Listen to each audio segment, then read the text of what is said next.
Welcome back to Ladies of Another View on Back. And now we have in the hot seat Randy Christmann, who is a Public Service Commission. Correct. So, Commissioner, I should say. So welcome to the show. Thank you for coming on.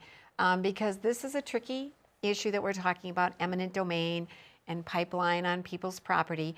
And as a member of the Public Service Commission, you're going to help us explain, not necessarily speak on this particular case, but help us understand how does this process work? Who decides eminent domain? Well, let's talk about how a whole pipeline or power transmission line or something like that works through the whole siting process. When it comes to pipelines specifically, there are gathering lines and transmission lines, and it's legal technicalities. If they're gathering lines, they don't come to us. They don't need our certificate. Transmission lines need a certificate from us. And also water lines do not come to us. That's Industrial Commission. So oil and gas lines, that type of thing, if they're transmission lines, they put in an application.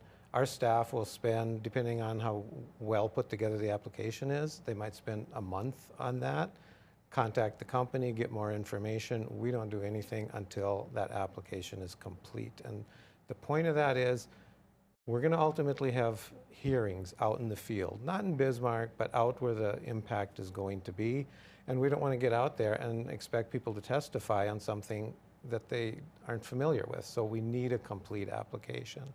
Then there's a notice that has to be out a few weeks before the hearing.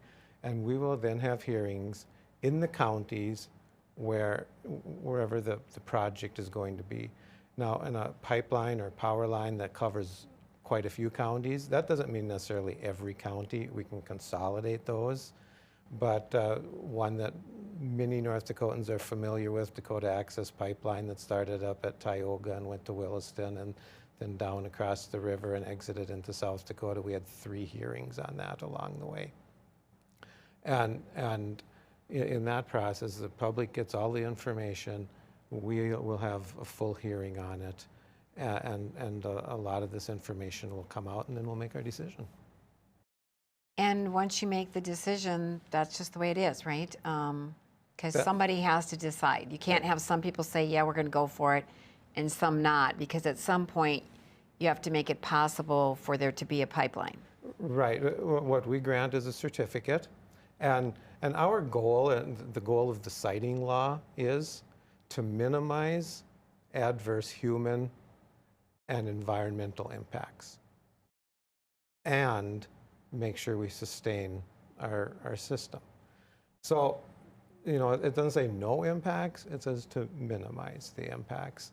As far as their easements and such, we don't get into that. We don't set prices. I don't know what it's worth for someone in a specific area of the state to have a pipeline or a power line cross their property.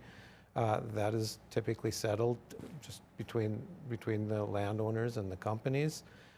We just did a hearing yesterday in Watford City, a line that it's over 100 miles, but about 80 miles of it is in North Dakota. Crosses mostly in one county, but a little bit of another county. They were in there. They have all the easements in place already. Typically on a longer project like that, it will be the vast majority, but there might still be a few outstanding. If every easement has to be acquired, you know, we probably would not have a lot of roads or power lines or pipelines in the state. We'd probably be a pretty desolate area because there are some people who will not agree to anything. But like I say, in our cases, I've been doing this for just over 9 years now. We've done a lot of pipelines in North Dakota. We've done some electric transmission lines. And there's been very little use of eminent domain for the most part. Far before it gets to hearing time, the companies have, I suppose, compared themselves to other projects that have been done recently and in the same areas of the state. They've figured out what it takes to get easements, basically what's a fair price. And they're paying that. And so that's why throughout these 9+ years, it sometimes comes up in the hearing because they don't quite have all the easements in place yet. But by the time it's done, in these projects that we've worked with, eminent domain has been used very, very little.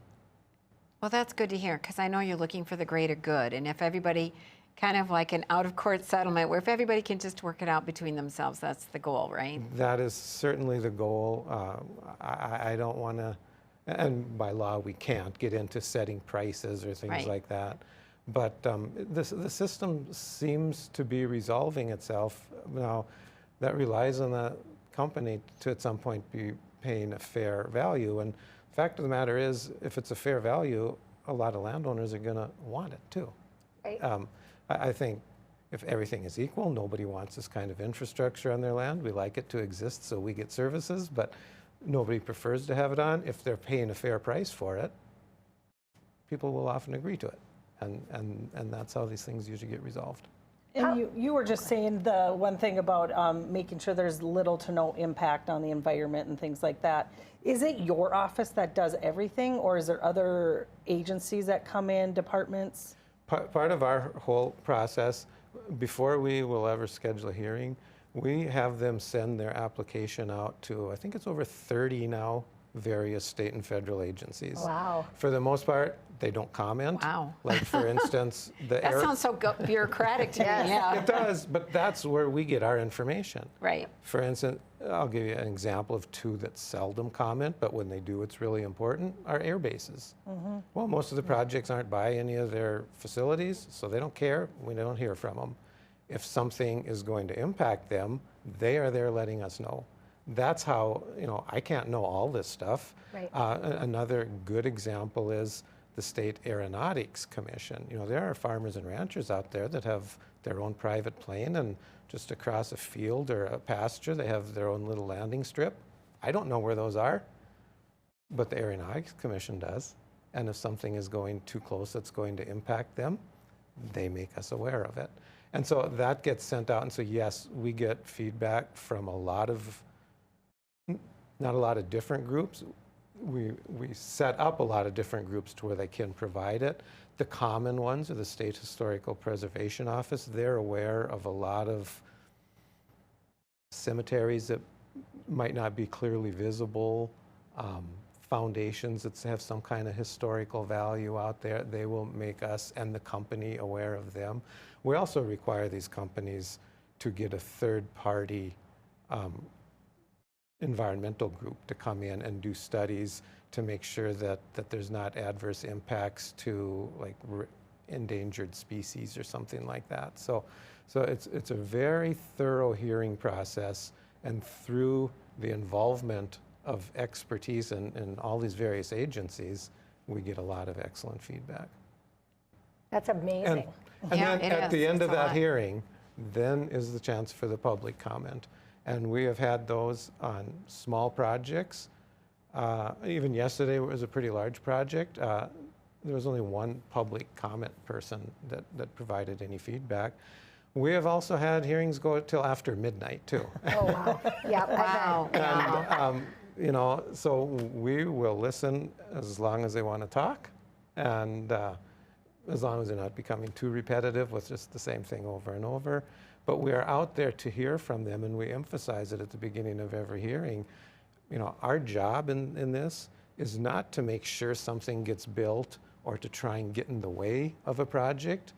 Our job is, like I said, to minimize adverse human and environmental impact.